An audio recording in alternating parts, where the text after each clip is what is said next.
It's only entertainment.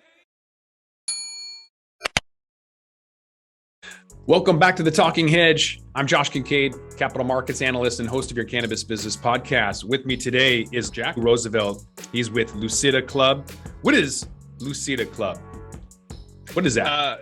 LucidaClub is a e-commerce platform and a lifestyle brand that is geared towards the CannaCurious. So we are dedicated to helping to educate and welcome the CannaCurious into the cannabis market. So tell me a little bit more about that, Jack. Is this a kind of a delivery package, or is this a subscription? Do you get actual products? I'm in Washington. I can't imagine you'd be able to send something from like California, for example. How exactly does that work? Interstate delivery, and is this more of like distribution? Explain the model a little bit more.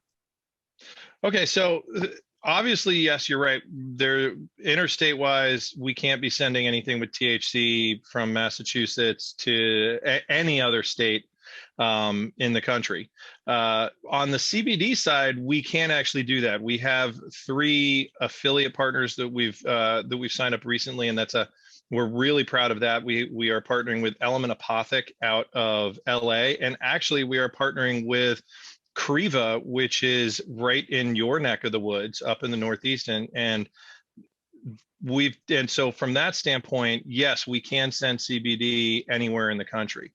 The THC side, we partner with individual retailers. We've launched our platform here in Massachusetts. So we are primarily focused right now on the Massachusetts and New England market. And it is a subscription service, but the way we've built our business model allows us to adapt as we grow and we move into other markets. So that was because as I was looking at Massachusetts and looking at all the other states, and this was, over the last 2 years, and obviously regulations in each market are changing on an ongoing basis. So I wanted to build a business model that was flexible and adaptable. So we don't do delivery here in Massachusetts. Delivery is reserved for social equity applicants. So our model allows us to partner with delivery companies. It allows us to partner with brick and mortar retailers, and they actually manage the fulfillment side for us in Massachusetts. And so our launch partner is Cape Cod Cannabis and Wellfleet, obviously on Cape Cod in Massachusetts. And we recently signed Green Meadow Farms, and we are working with 3 or 4 more that we're hoping to make some announcements on in the next couple of weeks there, that again will be our retail partners for here in Massachusetts. We don't want to work with every single retailer in a specific state. We are targeting to work with only the best. So here in Massachusetts, we will work with 10, maybe 12 brick and mortar retail partners. And that's because, again, we look at them as actual partners. And so they will service a specific geographic area. If you're in a rural area, you'll get a larger footprint. If you're in an urban area, you'll service a more, highly population density, but smaller geographic area. And that's because for us, it's about bringing the CannaCurious. It's about working with our members and educating them and holding their hands and walking them through and being the guide for them on their cannabis journey. And so the consumers that we're reaching out to, that we're working with and make up our membership base, these are people that for the most part aren't comfortable walking in the front door of a dispensary or going online to a delivery platform and buying the products, because they just don't know what it is they're trying to get to. They may know the experience, but the questions that they have that help them get to the products that will actually achieve that experience, that's really where they're falling short. And a lot of this is driven from stigma. They find it very intimidating. Again, the concept for LucidaClub comes from my experience about 2 years ago when I went to make a purchase for the first time after legalization here in Massachusetts. And I'd smoked in high school and college, sure, but it had been 20 years probably since I'd consumed cannabis. And I figured buying weed is buying weed, right? It's not that hard. It's exactly the same thing. So I went to a dispensary. Figured I'd buy an eighth of flower, something to help me go to sleep and unwind at the end of the day. And it took about half a second from walking through those front doors for me to realize that buying cannabis today is not like buying weed off the stoner crew in college. It is a fundamentally different market. It is a fundamentally different experience. You have a huge litany of products that didn't exist back in the day. You have jargon, you have strains. I mean, I don't remember ever talking about sativa or indica 20 years ago. It was, you'd walk in and they'd go, this is 20 bucks an eighth, 40 bucks an eighth, 80 bucks an eighth. The difference was how much time they spent getting the twigs and, you know, basically the quality of the product. It was probably all the same strain. It was just, this was the crap at the bottom and this is the nice bud at the top. And so that was really what drove me to create LucidaClub, and to look for a solution, because I was left feeling very intimidated, very awkward. And I was sitting in my car afterwards saying, if this was my experience, what's it going to be like for everybody else? So we're doing this on Zoom and we haven't met in person, but I'm 6'8" and 300 pounds. Okay. I don't intimidate easily, but walking into that dispensary was a very, very intimidating and very awkward experience. And so it really made me take a step back and say, how can we provide a service, build a platform that makes it as simple and convenient for new consumers to get their questions answered and find the products and buy what's going to give them the experience that they're looking for. Right now, as it is, there's ways of doing that before you get into the store. So people might go to a website. It's going to tell them, you know, if this is going to be an indica or sativa. That we, like you mentioned, in college back in the day, we didn't have that as an option. When I got sativa, I just thought that was really kind of bad weed, because I wanted something that was going to really hit me hard. I was, you know, really wanted something that was going to just get me as high as possible. And indica was that, not sativa. I had no idea what the difference was. Now you walk into a store after you've gone to your, you know, website, whatever, and you figure it out. Maybe I've heard about this Blue Dream or whatever the strain of the day is, a wedding cake or runts, doesn't matter. You find out, maybe here's what somebody told me I should go get. I research it online. Now I'm going to go into a store and I'm going to talk to a 20-something bud tender who might not be there next week because the turnover is so dramatic in the industry. You have altruistic individuals thinking that it's going to be great to get in the industry, and they realize that it's like working at a handy mart, and working for customers is not really ideal for anybody. I don't want to speak for them, but there's a massive amount of turnover regardless. You walk in the store in Seattle, where I'm at, you're going to see 2,000 SKUs, and it is overwhelming. It's not like Nevada. It's not like anywhere else. You have a crazy amount of product everywhere, and you don't even know where to begin. So then you're going to rely on this person who probably isn't going to be there the next time you go. And so how do you kind of figure out because you can go like state by state and have these franchises or whatever and figure out where and what brands to pick. When you get to a state like Washington State and you're in Seattle and you have 2,000 SKUs, how do you narrow that down and pick from that? You just go, I know you said the best, but what kind of criteria or what are your SOPs in really figuring that out? So we tie in to the point of sale system, to the inventory management system for our retail partners. And so our head curator will go through their inventory. Okay. When we onboard a retailer, and you guys have a slightly different problem than we have here in Massachusetts. So you're talking about 2,000 SKUs, which most likely almost all of them are going to be in stock all the time. We don't have that problem. We have the opposite problem here. We actually have a situation where you can go in, talk to a bud tender, and they'll make give you some advice on what to purchase, and you may like that. And so great, 2 weeks, a month later, you come back and go, great, I want to buy these edibles, and they say, oh, sorry, we only had them in stock for 2 days, and we have no idea, they may not be in stock again for 3 or 4 months. So now you've got to go back over that same problem. So for us, what we did to solve both problems is our curator goes in, and when we're onboarding a retailer, we go through their full master inventory and we assign all the products based on the experience packages that we're providing. And so everything will be in there. And so when you, the consumer, come onto our site, you really only have to answer 3 questions when you're making a purchase. The first one is, what experience do you want? Next one is, do you want to smoke something or not? And the next one is, what price point are you looking for? And so even on that side, we've bundled on a price point into, okay, this is the $100, the small experience package. The medium is 150 price target, and the next one is 200. And so again, we're working with consumers that are not going to want to do the research that you just talked about.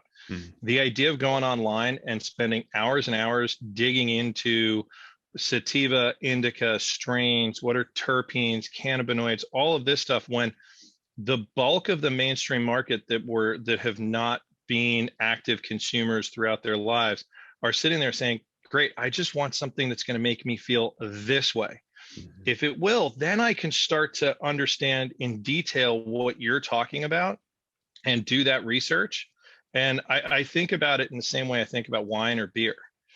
When we were, younger, shall I say, without saying I was doing this under 21, but I wasn't sitting there trying to get into the terroir of a bottle of red wine or, where was it made? It was, what does this taste like? Do I like the flavor? Do I like the taste? I didn't care about whether it was or a Russian River Pinot Noir or a Sonoma Valley Pinot Noir, and what that meant. I didn't get into that until much later on. For me, it was, does it taste nice? And what are those flavors that make it appealing to me? You get into the detail later on. And so for us, it was about making sure that we can answer those basic questions, do all the heavy lifting for the consumer so that they can come in and enter the cannabis market on their terms. They may have some background knowledge. They may want to dig into understanding terpenes at this point. They may not. They may be just saying, I want something that's going to help me go to sleep. I don't want to smoke anything yet. I'm not comfortable with that. And let's start with $100 because I'm comfortable with that. That's 2 or 3 options. And at that point, that's really the entry point. That's where people can come in and actually start to learn and start to understand the products that they want and what gets them to the experience that they're looking for. And so we try and do all of that heavy lifting for them.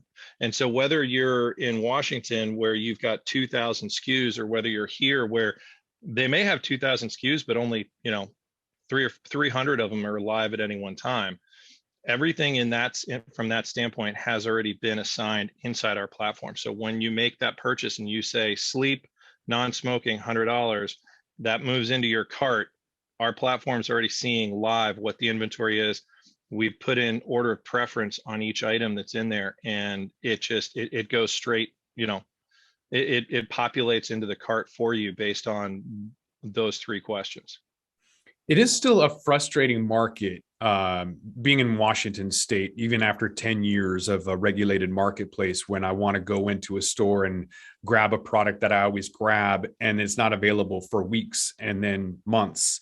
And then you have to assume something happened to the garden and it just got decimated or something, or there's a cultivar and it's no longer available, or Blue Dream is no longer the phenotype that it was and it's changed, all of these issues. So it would be interesting to see if somebody like yourself could come in and sort of lock it down and show that there's a demand for this particular product. Don't change it, have it consistent, because it still is not a consistent marketplace.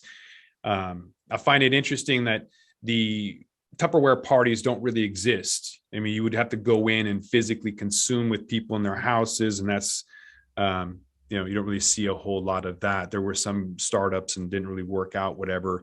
Yet the FabFitFun that my wife gets, this box of random stuff that she probably doesn't really need, but she loves getting it. It's like this thing. And she's like, oh, random stuff. Oh, neat. And then she'll do like a Snapchat with her friends and they all show each other what they got. And it's like this community thing, and it's always a surprise. And she sees the box or the little pink bag, whatever the membership thing she has. So I see it, it's definitely an interest for people to get it, to try new products. But how do you get around making claims while doing that? So obviously you cannot, and we don't say, okay, this is guaranteed for you, because everybody's experience with specific products is going to be slightly different. So that's one of the real reasons why it's very much about educating. And so we can assign products based on, the majority of this is what the experience should be like. But we also want people to come in, and when you sign up for your membership, and again, I talk about membership and make it very clear, you're not going to get your monthly subscription box from us. That's not something that we can do or would do, especially given in Massachusetts, from a regulatory standpoint, we can't do that. You have to buy from the licensed retailer, and it has to be at retail. We can't even discount on THC products here. And so it's really about the education side of things. But there, you can make those statements based on a general understanding of the terpenes, of how this should make you feel. But when somebody signs up for the first time as a member, we really encourage them to come in and actually do a consultation with our head curator. And this gets to the root of how people understand different experiences. And so somebody may say, I want something that's going to help me unwind at the end of the day, and I want to just relax. Now, one person may say, great, my unwinding and relaxing, so the calm experience is I just want to totally chill and watch a movie. Other people are saying, actually, I want to relax, but I still want to do work. So I still want to be able to focus, and I still want to be able to concentrate. I still want to get, and so that understanding of what that experience is like is still very different on a person-to-person basis. And so for us, it's about making sure that we do educate people coming in to say, okay, this is, the best products right now, but we need to now have a follow-up so that we understand, did this achieve what you're looking for? Because your experience could be could be slightly different to another person's. Your experience could be fundamentally different to mine. And it could be, what makes me relax and unwind could have you partying until dancing on the tables till 2 a.m. And so from that standpoint, we want to come back and still engage with our members. And that's where the follow-up and the continued handholding, and so that we can say, great, this worked, this helped you sleep, but you woke up still feeling groggy. And so now we got to talk to you about dosing. Maybe we talk to you about a slightly different product, whatever it is, that as we learn more about how you're experiencing these, we can now make better and better at, our guidance can be better and better as we move along with you.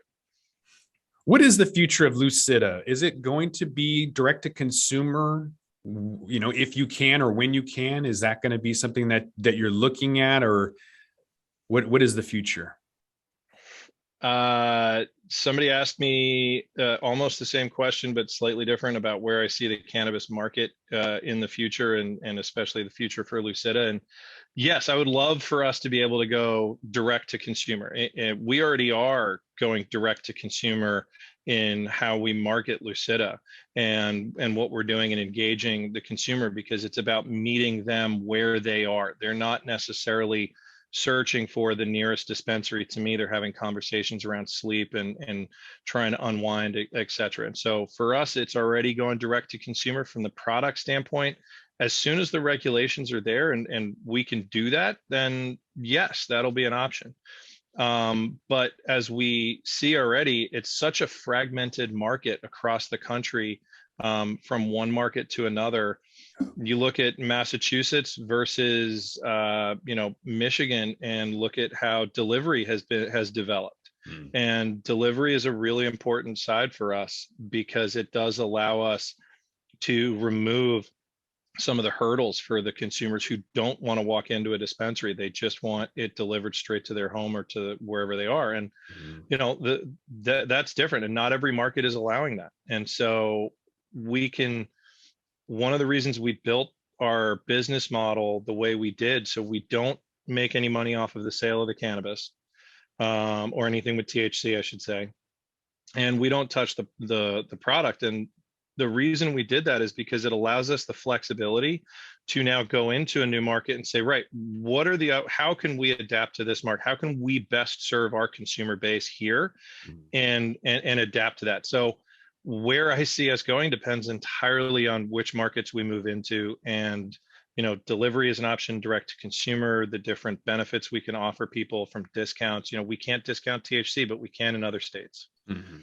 And so it really depends on how the regulatory framework, especially at the federal level, develops for us and where we're going to be going and which markets we move into.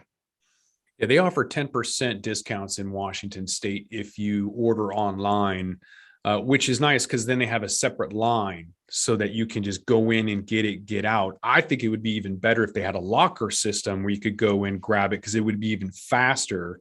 Or just like your Amazon locker. Yeah, everything needs to be like Amazon. The delivery too. There's an illegal delivery service called Pelican, and I was going to use them because I'm working. I want it delivered. I don't want to go waste time and go down there. And then also, you probably know what you want. I mean, how often do you know the product, you know the quantity? How often do you sit down and say, oh, I'm going to start, you know, maybe again, it's not like wine where you're saying, great, I'm going to have a steak or I'm going to have something and I might order something different. For the most part, people know what they want, and and you don't necessarily want to have to walk into a dispensary every time.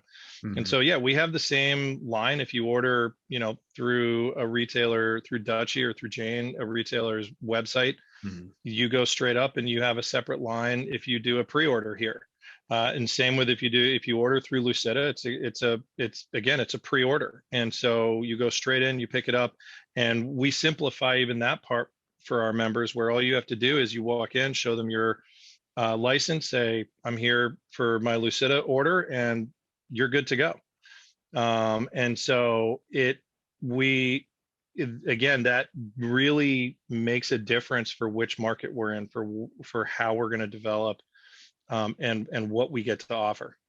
And you're going to see, as we do develop, you will see different offerings and different services that we can provide in different markets as we go into them. Talk to me about the capital raising aspect. Raising capital in the cannabis industry is a full-time job and interesting. So talk to me about that process. How long have you been doing it, and how's it going? I mean, it is a full-time process. It's a full-time job.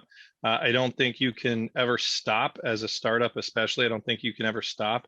Not every startup is going to turn around and say, you know, in 2 or 3 or 4 weeks, be able to say, great, I just raised, you know, $5 or $10 million and I'm good to go.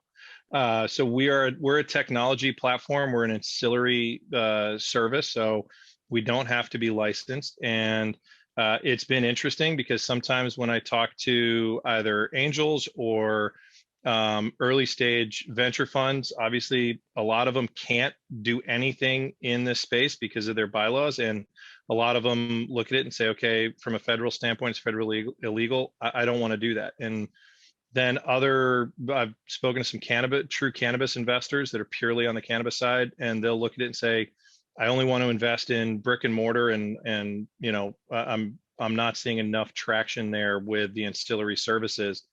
And so it's definitely been an interesting path. We are doing well, and we're getting what we need, but I wouldn't say that we walked out of the door and closed a $10 million round in the first month. And so, yeah, it's a beast, but it should be. I think that's what keeps you really focused on what's going to grow the business properly and efficiently. I think if you have too much money straight off the bat, I think a lot of businesses may come out the door looking really good, but then they fail because they didn't focus on what was actually going to grow the business really efficiently and really well for the market that they're trying to penetrate. So yeah, we're doing well, but if we're always looking for more. So if there's any investors out there, feel free to shoot me an email or give me a call. Yeah. Is there anything you can share? I don't want to get you in trouble with your compliance officer, but is there any more details that you can share about your valuation and about your ask specifically? Yeah, so we're doing a $3 million round right now, and we have a valuation cap of 10 million on there. So yeah, it's a convertible note, and so I'm gonna I'll keep it limited to that much so that we don't get into too much trouble with my lawyers. But yeah, it shouldn't be too difficult to figure it out from there. Mm-hmm. Okay. Good deal. And then if investors are interested in learning a little bit more about Lucida, where can they find Lucida at? So the website's very easy. It's LucidaClub.com, LUCIDA club.com. And my email is jack@LucidaClub.com. Okay. Or you can track me down on LinkedIn or Twitter as well. Yeah. And and Lucida Club itself is on Instagram, Facebook, Twitter. You can find us everywhere you would expect to see us. Okay. So you're on social media. We'll put Jack's LinkedIn contact in the description, the show notes there, and Lucida's website as well. But I think with that, we're gonna have to roll this one up. So I want to thank my guest, Jack Roosevelt. He's with Lucida Club. Jack, thanks for being here with us at the Talking Hedge. Great. Thanks very much, Josh. I appreciate it. I'm Josh Kincaid. This is the Talking Hedge. Don't forget to like, share, and subscribe, or don't. And I'm out. Don't forget to smash that like button on your way out and check out these other videos that we've got.